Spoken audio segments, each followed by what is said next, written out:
আসসালামু আলাইকুম। ক্লাস 8 এর ইতিহাসের অনলাইন ক্লাসে আজ হায়দার আলী ও টিপু সুলতানের নেতৃত্বে মহীশূরের উত্থান এবং লর্ড ওয়েলেসলির অধীনতামূলক মিত্রতা নীতি এবং লর্ড ডালহৌসির সত্যবিরোধ নীতি নিয়ে আলোচনা করব। তাহলে প্রথমেই হায়দার আলী এবং টিপু সুলতানের নেতৃত্বে মহীশূরের যে উত্থান সেটা নিয়ে আলোচনা করব। তারপর আমরা দ্বিতীয় যেটা টপিক সেটা নিয়ে আলোচনা করব। দেখো, হায়দার আলীর পরিচয় সংক্ষেপে দিই। হায়দার আলী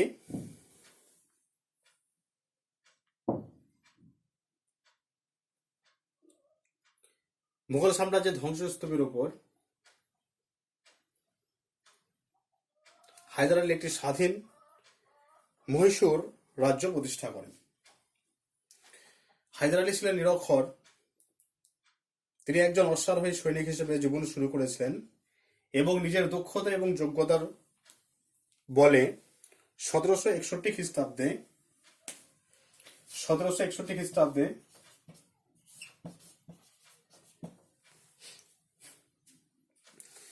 মহীশূরের দেওয়ান নঞ্জরাজ এবং তার ভাই দেবরাজকে ক্ষমতাচ্যুত করে মহীশূর সাম্রাজ্য প্রতিষ্ঠা করেন বা মহীশূরের সর্বময় শাসকে পরিণত হন। তার নঞ্জরাজ এবং তার ভাই দেবরাজকে তিনি পরাজিত করেছিলেন। নঞ্জরাজ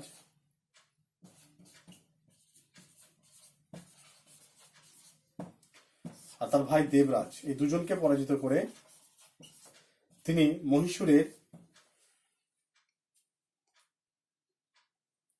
স্বাধীন মহীশূরের উত্থান তিনি ঘটান এই দুজনকে পরাজিত করে। তাহলে হায়দার আলীর নেতৃত্বে যে মহীশূরের উত্থান ঘটেছিল সেখানে বেশ কিছু যুদ্ধের কথা আমরা জানবো। মহীশূর যুদ্ধ, প্রথম মহীশূর যুদ্ধ এবং দ্বিতীয় মহীশূর যুদ্ধ। দেখো, প্রথম মহীশূর যুদ্ধের সময়কাল 1767 থেকে 69। প্রথম মহীশূর যুদ্ধ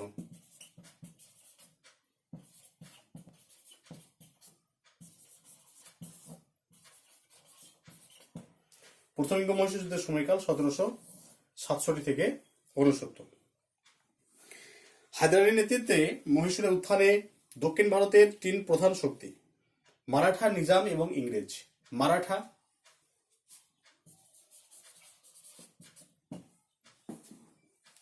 নিজাম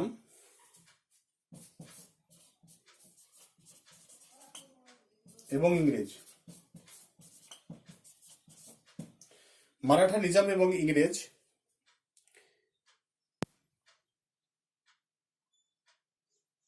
এরা হায়দার বিরুদ্ধে একটা মৈত্রী জোট গঠন করেছিল।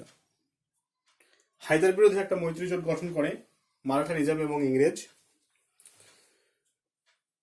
1767 খ্রিস্টাব্দে ইংরেজদের আশ্রিত রাজ্য কর্ণাটকের বিরুদ্ধে যুদ্ধ ঘোষণা করলে প্রথম মহীশূর যুদ্ধের সূচনা হয়। 1769 খ্রিস্টাব্দে হায়দারের অশ্বারোহী বাহিনী দ্রুত গতিতে মাদ্রাজের উপকণ্ঠে হাজির হলে 1769 খ্রিস্টাব্দে ইংরেজরা হায়দারের শর্তে মাদ্রাজ শান্তি চুক্তি স্বাক্ষর করতে বাধ্য হয়। তাহলে 1769 খ্রিস্টাব্দে মাদ্রাজের শান্তি চুক্তি দ্বারা প্রথম মহীশূর যুদ্ধের অবসান ঘটে।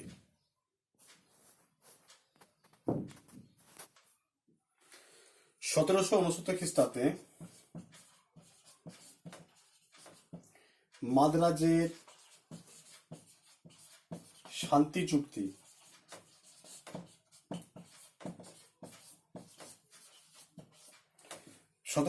খ্রিস্টাব্দে মাদ্রাজের শান্তি চুক্তি দ্বারা প্রথম মহীশূর যুদ্ধের অবসান ঘটে। তাহলে এখানে এই সন্ধির যে শর্ত, এই সন্ধির শর্তে কি বলা হয়েছিল না, হায়দার এবং ইংরেজ বা ইংরেজের আশ্রিত যে জোট,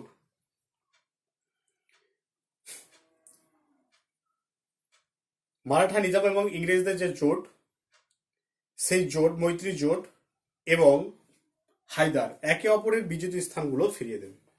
তাহলে একে অপরের যে বিজিত স্থানগুলো দখল করা হয়েছিল এই সন্ধির শর্ত অনুসারে কি হবে না, সেই একে অপরের বিজিত স্থানগুলো ফিরিয়ে দেবে। আর 2 নম্বর হচ্ছে যে অন্য কোনো তৃতীয় শক্তির দ্বারা আক্রান্ত হলে একে অন্যকে সাহায্য করবে।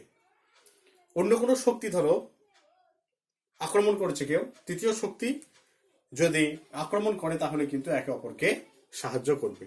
এই দুটি শর্তে এই মাদ্রাজের শান্তি চুক্তি স্বাক্ষরিত হয়েছিল 1769 খ্রিস্টাব্দে। তাহলে কি কি শর্ত? প্রথম শর্ত হচ্ছে যে একে অপরের বিজিত স্থানগুলো ফিরিয়ে দেবে, আর 2 নাম্বার অন্য কোনো তৃতীয় শক্তি দ্বারা আক্রান্ত হলে একে অপরকে সাহায্য করবে। এই দুটো শর্ত ঘটেছিল এই 1769 খ্রিস্টাব্দের মাদ্রাজের শান্তি চুক্তি। এরপর দ্বিতীয় ইঙ্গ মহীশূর যুদ্ধ।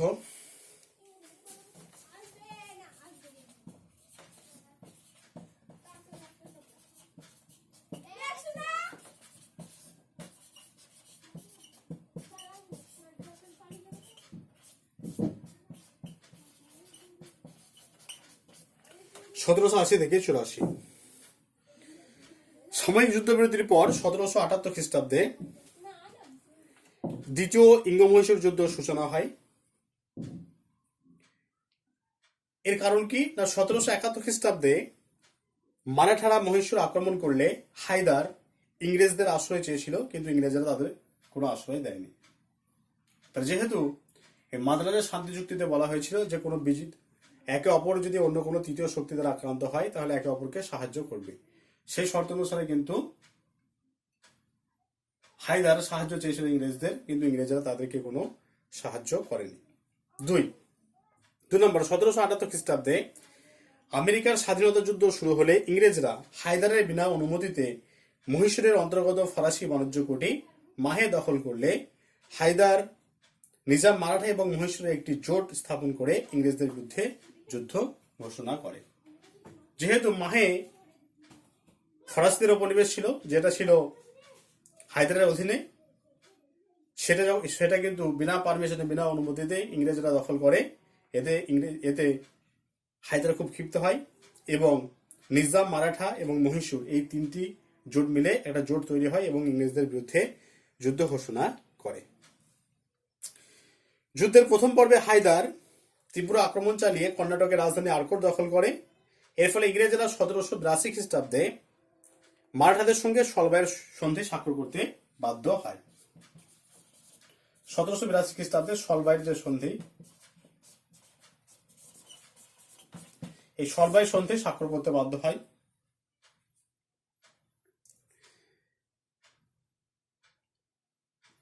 নিজামকে ইংরেজরা নিজেদের দলে টেনে নেয়। মিত্রহীন হায়দার তৃণমালী এবং পোর্টনবর যুদ্ধে ইংরেজ সেনাপতি আয়ারকুটের কাছে পরাজিত হয়। তাহলে 1782 খ্রিস্টাব্দে যে সলবাই সন্ধি হলো, সেই সন্ধির শর্ত অনুসারে ইংরেজরা মারাঠাদের নিজের দলে টেনে নেয়। এর ফলে নিজাম কিন্তু মিত্রহীন হয়ে পড়ে। এরকম অবস্থায় তৃণমালী এবং পোর্টানবর যুদ্ধে ইংরেজ সেনাপতি আয়ারকুটের কাছে হায়দার আলী পরাজিত হয়। অল্পদিন পর হায়দার আলী কর্কট রোগে আক্রান্ত হয়ে মারা যায়। কর্কট মানে ক্যান্সার রোগে আক্রান্ত হয়ে মারা যায় হায়দার আলী। যখনই মারা যাচ্ছে তার বীর পুত্র টিপু সুলতান ইংরেজদের বিরুদ্ধে যুদ্ধ চালিয়ে যান। দীর্ঘ যুদ্ধে উভয় পক্ষ ক্লান্ত হয়ে পড়ে এবং 1784 খ্রিস্টাব্দে ম্যাঙ্গালোরের সন্ধি দ্বারা 1784 খ্রিস্টাব্দে ম্যাঙ্গালোরের সন্ধি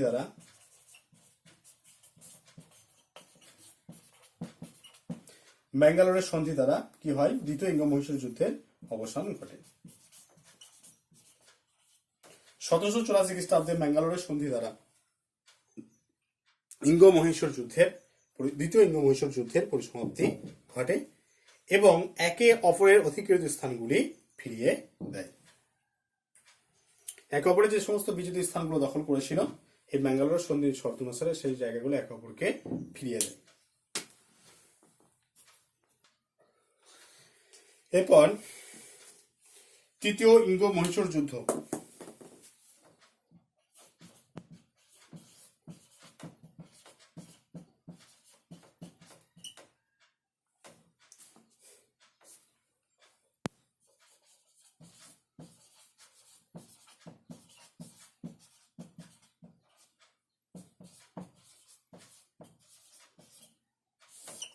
তৃতীয় ইঙ্গ-মহীশূর যুদ্ধ 1790 থেকে 92।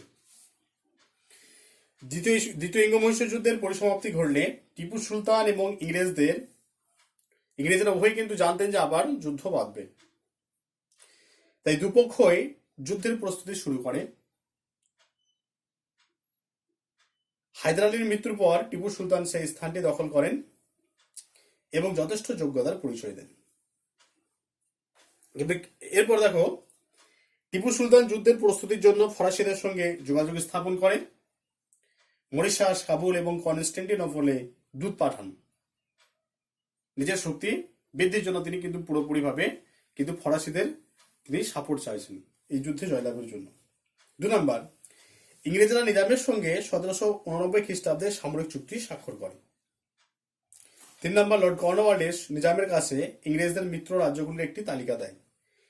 এই তালিকাতে কিন্তু মহীশূরের নাম না থাকায় টিপু সুলতান অত্যন্ত ক্ষুব্ধ হয়েছিলেন। 4 নম্বর, 1790 খ্রিস্টাব্দে টিপু সুলতান ইংরেজদের আশ্রিত রাজ্য ত্রিবাঙ্কুর আক্রমণ করলে তৃতীয় ইঙ্গ-মহীশূর যুদ্ধের সূচনা হয়। ত্রিবাঙ্কুর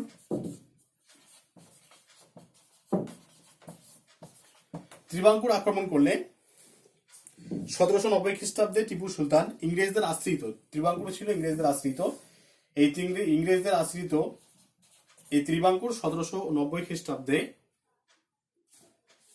টিপু সুলতান অধিগ্রহণ করলে বা আক্রমণ করলে তৃতীয় ইঙ্গ-মহীশূর যুদ্ধের শুরু হয়। নিজাম এবং মারাঠারা ইংরেজদের পক্ষে যোগদান করে। এক্ষেত্রেও কিন্তু টিপু সুলতান তিনি একা থাকছেন আর ইংরেজদের সঙ্গে সহযোগিতা করছেন কে? নিজাম এবং মারাঠা। এই তৃতীয় ইঙ্গ-মহীশূর যুদ্ধে টিপু সুলতান পরাজিত হয়। এককভাবে বীরত্বের সঙ্গে তিনি যুদ্ধ করেছিলেন ঠিকই, কিন্তু যুদ্ধে তিনি জয়লাভ করতে পারেননি। এই মৈত্রী জোটের কাছে তিনি পরাজিত হন। মৈত্রী জোটের কাছে পরাজিত হলে ইংরেজরা কি করেছিল?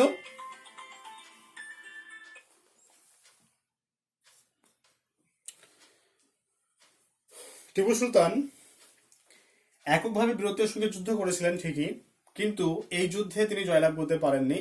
নিজাম, মারাঠা এবং ইংরেজদের মৈত্রী জোটের কাছে টিপু সুলতান পরাজিত হন। টিপু সুলতান পরাজিত হওয়ার ফলে ইংরেজরা কি করেছিল? তার রাজধানী শ্রীরঙ্গপত্তম ইংরেজরা কিন্তু দখল করে নেয়, শ্রীরঙ্গপত্তম। এরপর 1792 খ্রিস্টাব্দে টিপু সুলতান অপমানজনক শ্রীরঙ্গপত্তমের সন্ধি 1792 খ্রিস্টাব্দে টিপু সুলতান ইংরেজদের সঙ্গে শ্রীরঙ্গপত্তমের সন্ধি স্বাক্ষর করতে বাধ্য হন। এর ফলে কি হয়েছিল বা এই সন্ধির শর্ত কি ছিল? এই সন্ধির শর্ত ছিল টিপু তার রাজ্যের অর্ধেক অংশ ইংরেজদের ছেড়ে দিতে বাধ্য হন। এই সন্ধির শর্ত অনুসারে 1792 খ্রিস্টাব্দে যে শ্রীরঙ্গপত্তমের সন্ধি হয়েছিল, সে শ্রীরঙ্গপত্তমের সন্ধি অনুসারে টিপু সুলতান ইংরেজদের তার রাজ্যের যে অর্ধেক অংশ, সেই রাজ্যের অর্ধেক অংশ ইংরেজদের ছেড়ে দিতে বাধ্য হন। 2 নম্বর, যুদ্ধের ক্ষতিপূরণ বাবদ 30 লক্ষ টাকা। যুদ্ধের ক্ষতিপূরণ বাবদ 30 লক্ষ টাকা ইংরেজদের ক্ষতিপূরণ দিতে হয়। আর 3 নম্বর হচ্ছে ক্ষতিপূরণের জামিন স্বরূপ টিপু সুলতান তার 2 শিশু পুত্রকে ইংরেজদের হাতে তুলে দিতে বাধ্য হন। তাহলে এই শ্রীরঙ্গপত্তমের সন্ধি ছিল একটা অপমানজনক সন্ধি। কেন এরকম অপমানজনক সন্ধি? না, এই সন্ধিতে টিপু সুলতানের মর্যাদা ক্ষুণ্ণ হয়েছিল। দেখো, শর্তগুলো বিশ্লেষণ করলে বোঝা যাবে যে তার রাজ্যের যে অর্ধেক অংশ ইংরেজদের ছেড়ে দিতে বাধ্য হচ্ছেন তিনি, আর জামিন স্বরূপ 3 কোটি 30 লক্ষ টাকা 3 কোটি 30 লক্ষ টাকা তিনি ইংরেজদের যুদ্ধের ক্ষতিপূরণ হিসেবে তিনি দিতে বাধ্য। যেহেতু তিনি টাকাটা সঙ্গে সঙ্গে দিতে পারেননি, পরিশোধ করতে পারেননি, তাই জামিন স্বরূপ তার 2 শিশু পুত্রকে টিপু সুলতান কিন্তু ইংরেজদের হাতে তুলে দিতে বাধ্য হন। এই কারণের জন্যই শ্রীরঙ্গপত্তমের সন্ধিকে অপমানজনক সন্ধি বলা হয়।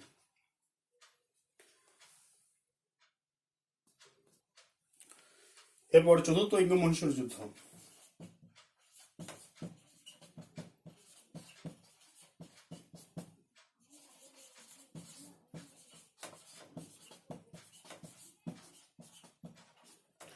চতুর্থ ইঙ্গ-মহীশূর যুদ্ধ 1798 নিরানব্বই। টিপু সুলতানের পক্ষে অপমানজনক শ্রীরঙ্গপত্তনের সন্ধি মেনে নেওয়া সম্ভব ছিল না। তাই 1798-99 খ্রিস্টাব্দে চতুর্থ ইঙ্গ মহীশূর যুদ্ধের সূচনা হয়। এই যুদ্ধের যে কারণ, সেই কারণগুলো ছিল নানাবিধ কারণ। তার মধ্যে যেগুলো উল্লেখযোগ্য সেগুলো হলো আর্থিক, সামরিক এবং প্রশাসনিক সংস্কারের মাধ্যমে তিনি মহীশূরকে শক্তিশালী করার চেষ্টা করেছিলেন। সামরিক সাহায্যের জন্য তিনি ফ্রান্স, আরব, মরিশাস প্রভৃতি দেশে দূত পাঠিয়েছিলেন, যাতে তারা টিপু সুলতানকে সাহায্য এবং সহযোগিতা করে। 3 নম্বর হচ্ছে লর্ড ওয়েলেসলি একটি চরমপত্র পাঠিয়ে টিপুকে অধীনতামূলক মিত্রতার নীতিতে স্বাক্ষর করতে বাধ্য করেন বা নির্দেশ দেন। টিপু সুলতানের নির্দেশ অমান্য করলে নিজাম ও ইংরেজদের যৌথ বাহিনী 1798-99 খ্রিস্টাব্দে কি করেছিল? 1798 খ্রিস্টাব্দের শেষ দিকে মহীশূর তারা আক্রমণ করেছিল। সদাসির এবং মলফেরির যুদ্ধে টিপু সুলতান পরাজিত হয় এবং সদাসির এবং মলফেরির যে যুদ্ধ,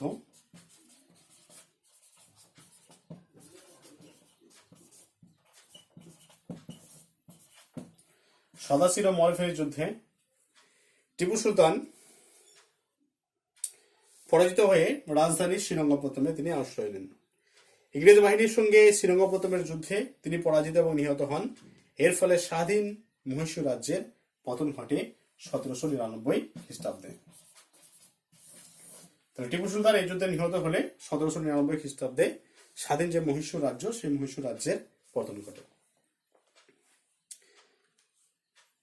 মূল্যায়ন আমি কি বলবো? মূল্যায়ন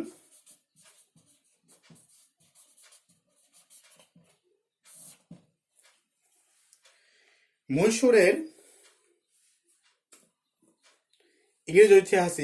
মহীশূরের বিশেষজ্ঞ ইংরেজ ঐতিহাসিক ছিলেন একজন, তার নাম উইলকস।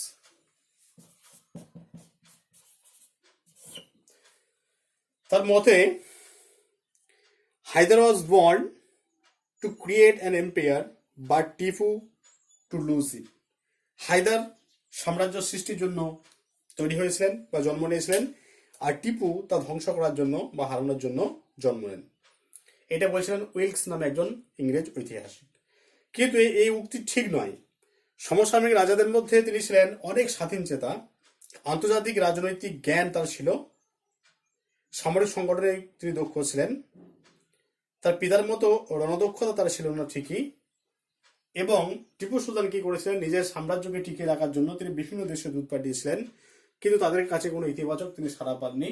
এর সমস্ত কারণের জন্য তিনি ইংরেজদের যে যৌথ বাহিনী নিজাম, মারাঠা এবং ইংরেজদের যৌথ বাহিনীর কাছে টিপু সুলতান পরাজিত এবং নিহত হন চতুর্থ ইঙ্গ মহীশূর যুদ্ধ 1799 খ্রিস্টাব্দে। এইভাবে স্বাধীন মহীশূর রাজ্যের পতন ঘটে।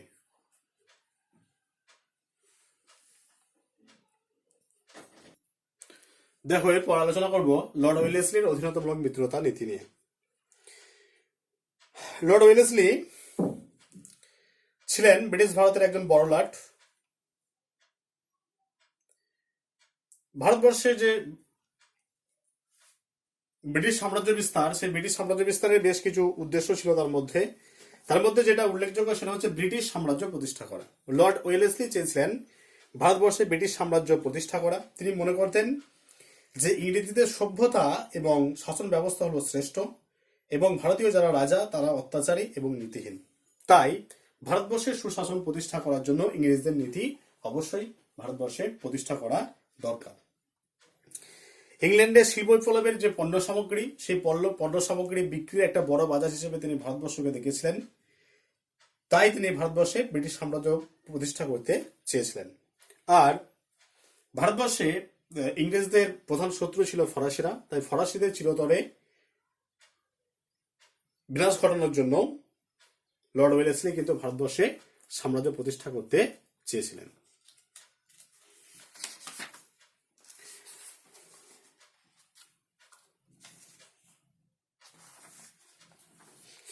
ভারতবর্ষে সাম্রাজ্য প্রতিষ্ঠা করার জন্য লর্ড ওয়েলেসলি 3টি নীতি গ্রহণ করেছিলেন। এক হচ্ছে যুদ্ধের মাধ্যমে রাজ্য জয়,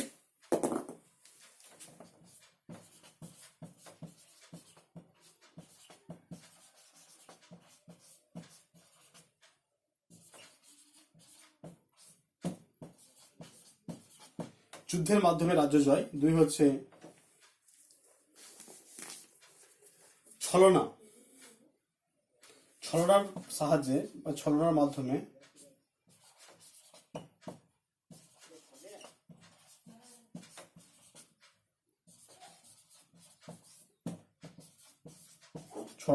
রাজ্য জয়। আর 3 হচ্ছে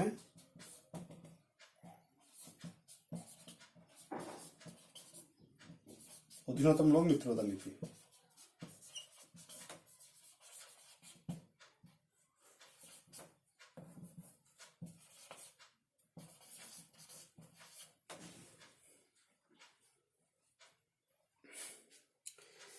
দেখো, যুদ্ধের মাধ্যমে রাজ্য জয়, একটু আগে যেটা আলোচনা করেছি যে যুদ্ধের মাধ্যমে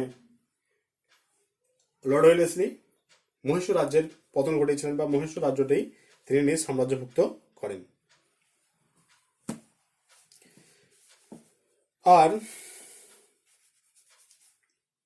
মহীশূর ছাড়াও মারাঠা রাজ্যটিও লর্ড ওয়েলেসলি যুদ্ধের মাধ্যমে জয় করেছিলেন।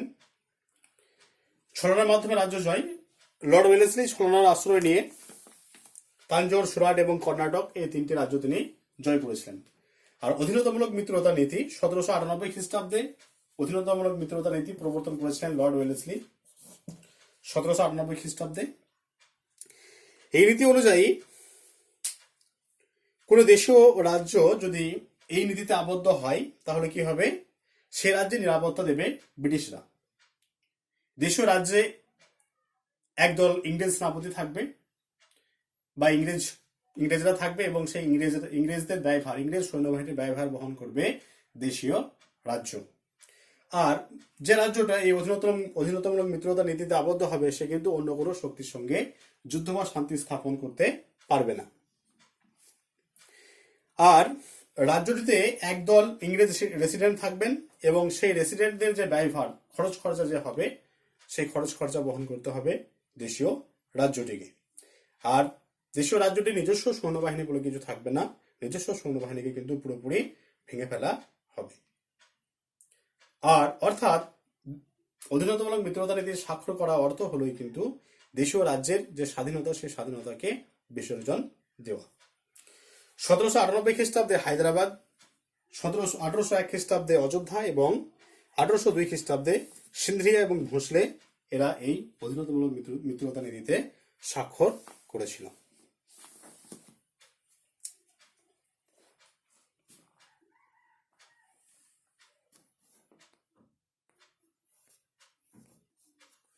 এরপর লর্ড ডালহৌসির সত্যবিলোপ নীতি। 1848 খ্রিস্টাব্দে লর্ড ডালহৌসি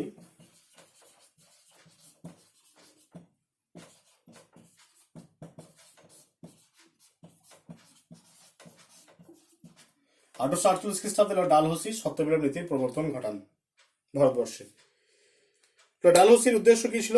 লর্ড ডালহৌসির সত্যবিলোপ নীতি প্রবর্তনের উদ্দেশ্য ছিল যে যত বেশি সংখ্যায় সম্ভব ভারতীয় রাজ্যগুলিকে প্রত্যক্ষ ব্রিটিশ শাসনাধীনে আনা এবং ব্রিটিশ সাম্রাজ্যের প্রসার ঘটানো। লর্ড ডালহৌসি দেশীয় রাজ্যগুলি কোম্পানির মিত্র, তারা ভারতে ব্রিটিশ সাম্রাজ্য বিস্তারে যথেষ্ট সাহায্য করেছে, কিন্তু এখন তাদের প্রয়োজন নেই বলে লর্ড ডালহৌসি মনে করেন। লর্ড ডালহৌসি ছিলেন নগর সাম্রাজ্যবাদী একজন শাসক। তার ভারতবর্ষে যে সাম্রাজ্য বিস্তার, সেই সাম্রাজ্য বিস্তারের মূল লক্ষ্যই ছিল কিন্তু যে যেন তেন প্রকারে সাম্রাজ্যকে প্রসারিত করা। ভারতীয়দের সুবিধা অসুবিধা কিন্তু এখানে তার কাছে বিবেচ্য ছিল না।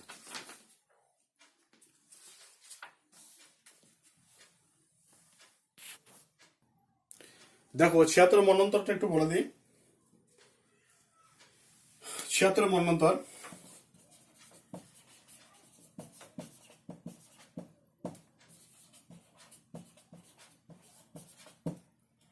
এগারোশো 76 বঙ্গাব্দে হয়েছিল বলে এটার নাম হচ্ছে 76 মন্বন্তর। ইংরেজি হচ্ছে 1770 খ্রিস্টাব্দ, আর বাংলা 1176 বঙ্গাব্দ। যেহেতু এটা 1176 বঙ্গাব্দে হয়েছিল, তাই এর নাম 76 মন্বন্তর। 76 মন্বন্তর বাংলা 1176 খ্রিস্টাব্দে বাংলাদেশে যে মর্মান্তিক দুর্ভিক্ষ ঘটেছিল বা মন্বন্তর ঘটেছিল, তা ইতিহাসে 76 মন্বন্তর নামে পরিচিত। এই 76 মন্বন্তরের পিছনে বেশ কিছু কারণ আছে। তার মধ্যে উল্লেখযোগ্য যেটা কারণ, সেটা হচ্ছে ব্রিটিশদের শোষণ। ব্রিটিশরা ভারতবর্ষকে এমন ভাবে শোষণ করেছিল, যেখান থেকে কিন্তু ভারতীয়দের যে অবস্থা শোচনীয় হয়ে পড়ে, এবং 1176 খ্রিস্টাব্দের এই শোষণের সঙ্গে সঙ্গে যুক্ত হয়েছিল প্রাকৃতিক বিপর্যয়। কয়েক বছর পরপর অনাবৃষ্টির ফলে শস্যহানি ঘটে, সাধারণ মানুষদের জীবন দুর্বিষহ হয়ে পড়ে। তারা নিজেদের যে সমস্ত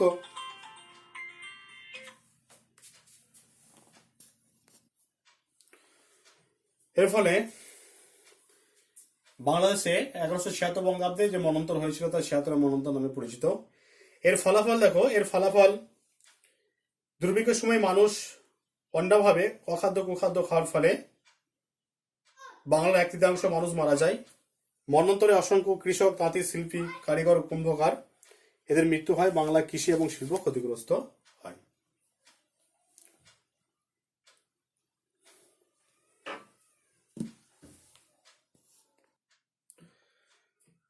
তারা আজকে হায়দার আলী এবং টিপু সুলতানের নেতৃত্বে মহীশূরের উত্থান, লর্ড ওয়েলেসলির নেতৃত্বে অধীনতামূলক মিত্রতার নীতি এবং লর্ড ডালহৌসির সত্যবিলোপ নীতি, এবং 76 মন্বন্তরের যে ফলাফল সে সম্পর্কে আলোচনা করা হলো। তোমাদের এই যে দ্বিতীয় অধ্যায় শেষ হলো। নেক্সট ক্লাসে আমরা তৃতীয় অধ্যায় নিয়ে আলোচনা করব। কারো যদি কিছু অসুবিধা থাকে অবশ্যই আমাকে হোয়াটসঅ্যাপে মেসেজ করবে। ঠিক আছে।